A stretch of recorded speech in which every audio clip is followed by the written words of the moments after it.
Salut tout le monde, j'espère que vous allez bien les amis, on se retrouve aujourd'hui, nouvelle vidéo. On va démarrer tout de suite avec les deux unes des quotidiens madrilènes, le quotidien AS qui consacre sa une au JO et notamment aujourd'hui le grand début des JO foot masculin cet après-midi. L'Espagne entrera en lice à 15h face à l'Ouzbékistan. Pour la France, ça sera ce soir 21h face aux États-Unis. Une petite information qui concerne le Real sur cette une du quotidien AS, juste ici. Kepa no cierra la puerta. Kepa ne ferme pas la porte. Bon, pas plus d'informations. On attend toujours de savoir un petit peu ce qu'il va se passer en ce qui concerne l'avenir du portier ukrainien Andriy Lunin. En tout cas, lui, Kepa, est toujours dans l'attente de la décision de Lunin pour savoir si il pourra rejoindre et revenir du côté de Madrid ou alors s'il va devoir peut-être envisager un petit peu plus sérieusement les offres et les opportunités qu'il a reçues, notamment en provenance d'Arabie Saoudite. On regarde la une du quotidien Marca où on retrouve Luis de la Fuente, le sélectionneur de l'Espagne, vainqueur de l'Euro. Queremos más, el futuro es maravilloso. On en veut plus, le futur sera merveilleux. L'Espagne, évidemment, entamera la Coupe du Monde dans 2 ans avec un tout autre statut maintenant. Avec ce que l'on a vu durant cet Euro, l'Espagne fera évidemment partie peut-être des favoris du Mondial dans 2 ans. Bon, après, il peut se passer beaucoup de choses encore en 2 ans, mais de ce que l'on a vu, des bases posées par Luis de la Fuente avec sa sélection, il y a quand même des choses très intéressantes et on se dit que l'Espagne aura un rôle majeur sur la prochaine Coupe du Monde sur le sol américain.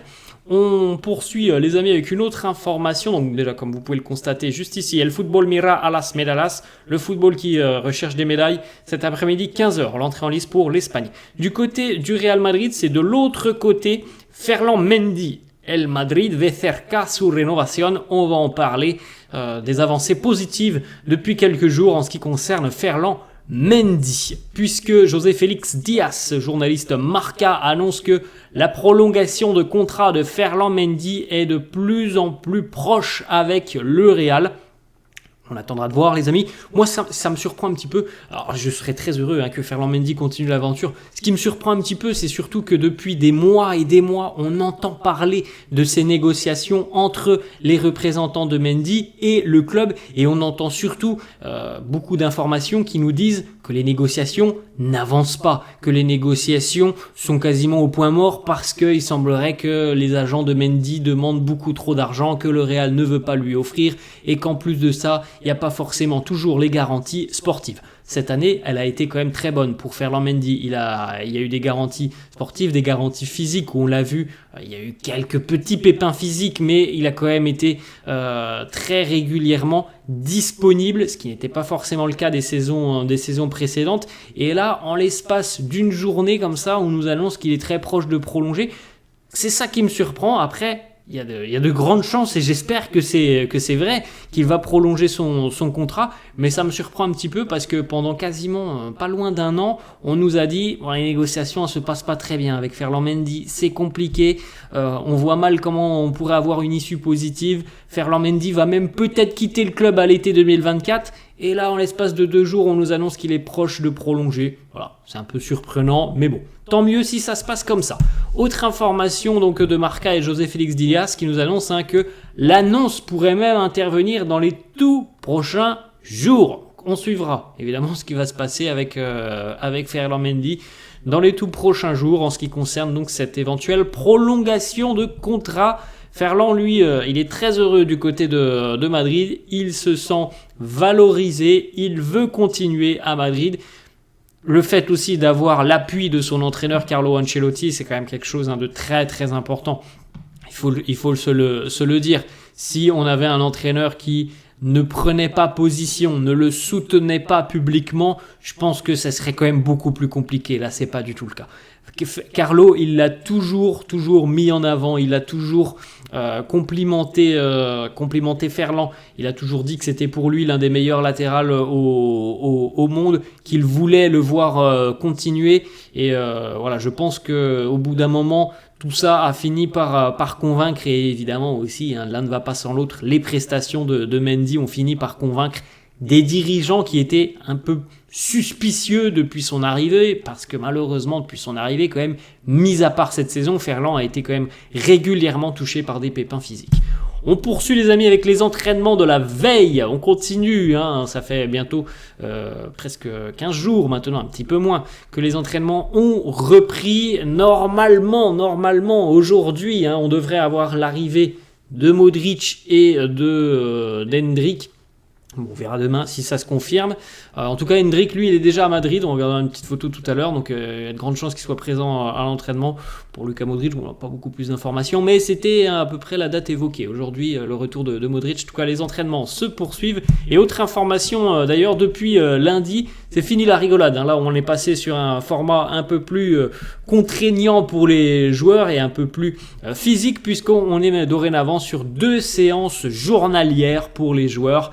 Antonio Pintus commence à accélérer un petit peu cette préparation. Rappel, un départ pour les États-Unis en fin de semaine pour les joueurs du Real. On poursuit avec la petite déclat de Carlo qui nous dit on profite de cette préparation, de cette pré-saison. On est déjà en train de penser à notre tournée du côté des États-Unis. On jette un coup d'œil les amis, ça c'est le quotidien AS qui nous a proposé ce 11 du Real la saison prochaine. Alors le 11 avec les doublures, avec les options du côté madrilène. Donc on retrouverait en l'état actuel des choses, évidemment ça peut bouger un petit peu jusqu'à la fin du mercato, même si on ne devrait pas avoir normalement d'énormes surprises du côté du Real. Il n'y a pas non plus beaucoup de joueurs qui devraient quitter le club.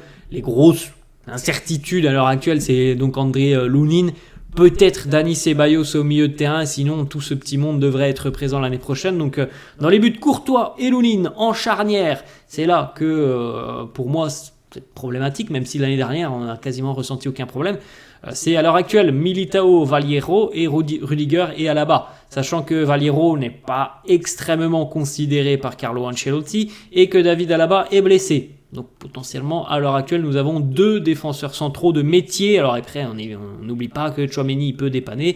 Mais bref, des défenseurs centraux de métier, à l'heure actuelle, on en a 2. Comme je l'ai dit, Vallejo, il n'est pas vraiment considéré et valorisé par Carlo Ancelotti, donc il peut faire l'affaire. Mais c'est quand même un joueur qui, entre guillemets, ne compte pas beaucoup pour Carlo Ancelotti. On poursuit avec les latéraux, Dani Carvajal, Lucas Vazquez de l'autre côté, Ferland Mendy et Fran Garcia. Milieu de terrain, Tchouaméni, Camavinga, Valverde, Modric, Bellingham, Dani Ceballos et donc en attaque, Vinicius gauche, Mbappé ou Hendrick en axial numéro 9.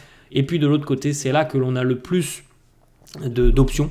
Rodrigo, Arda Güler ou encore Brahim Diaz. Le quotidien AS annonce tout de même qu'Arda Güler pourrait être utilisé au milieu de terrain l'année prochaine, alors que là on vient de le voir plutôt ailier.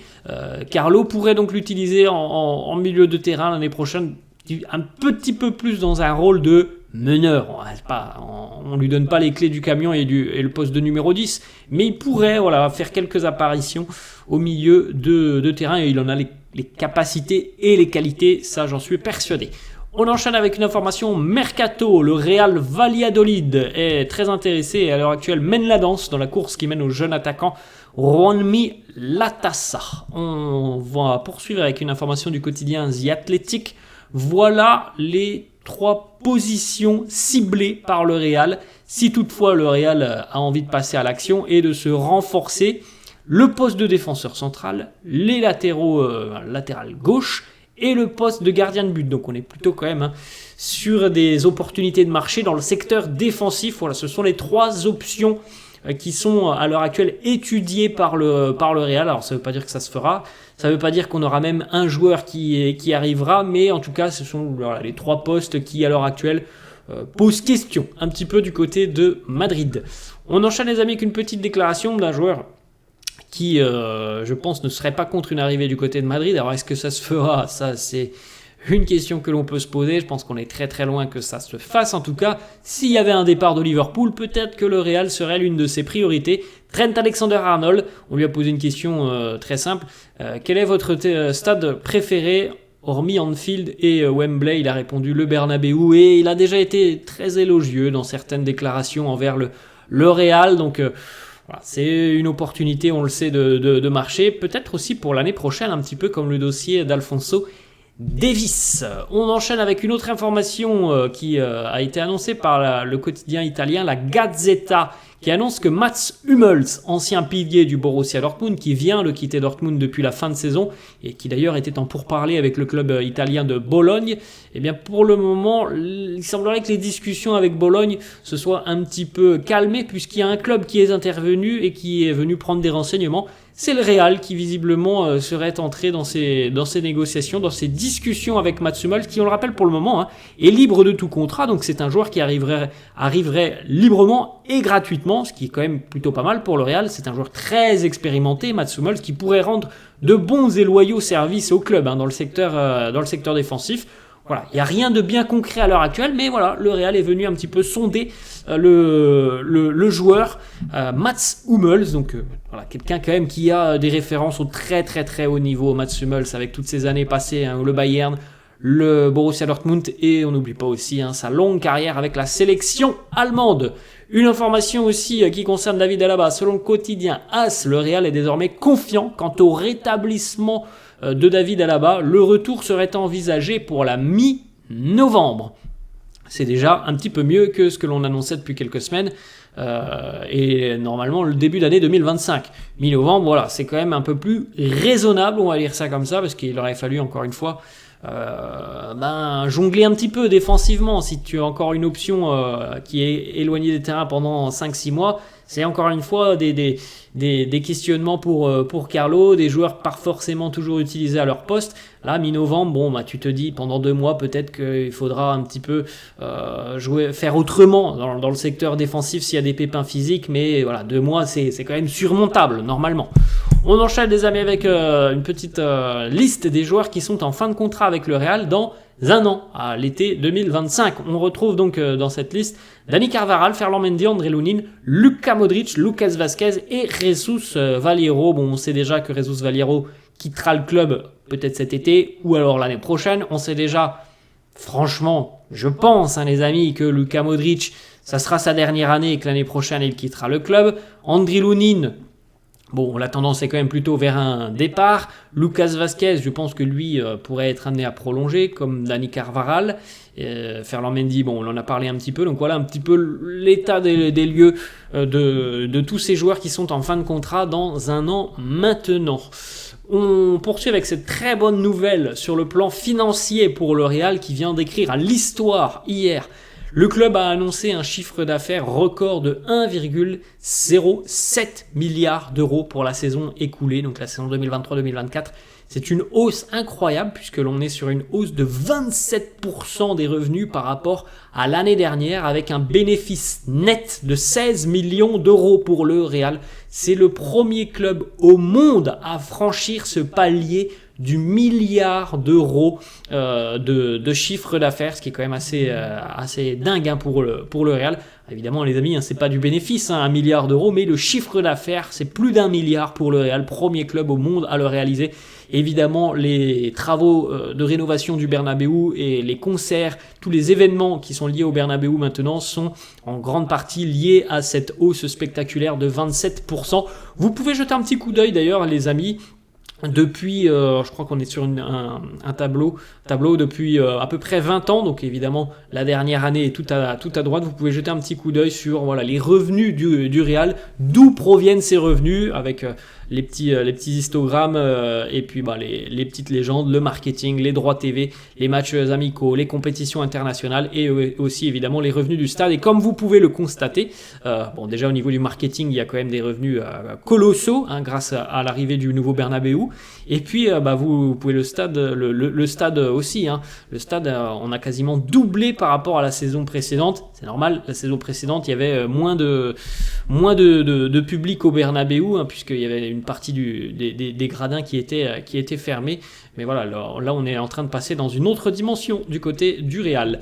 On enchaîne les amis avec Vinicius. Félicitations à Vini. On rappelle quand même que c'est le seul joueur à avoir été élu jeune joueur de la saison en Ligue des Champions en 2022 et à remporter le trophée de joueur de la saison en Ligue des Champions cette année. C'est le seul à avoir réalisé cet accomplissement.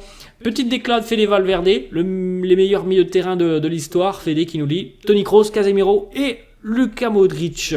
On a une petite photo, Hendrik qui est à Madrid, qui a participé à un petit match de Soccer 5 et a pu signer ses petits crampons, des petits crampons de sa marque, de son équipementier New Balance. Donc on peut penser les amis qu'Hendrik devrait être à l'entraînement aujourd'hui. On aura certainement les photos dès demain. Puis on rappelle aujourd'hui aussi dès 13h la cérémonie d'adieu à Nacho. Voilà les amis, la fin de cette vidéo, j'espère que ça vous a plu. N'hésitez pas comme d'hab à lâcher un petit pouce bleu. N'hésitez pas non plus à vous abonner à la chaîne, je vous laisse et je vous dis à la prochaine. Ciao.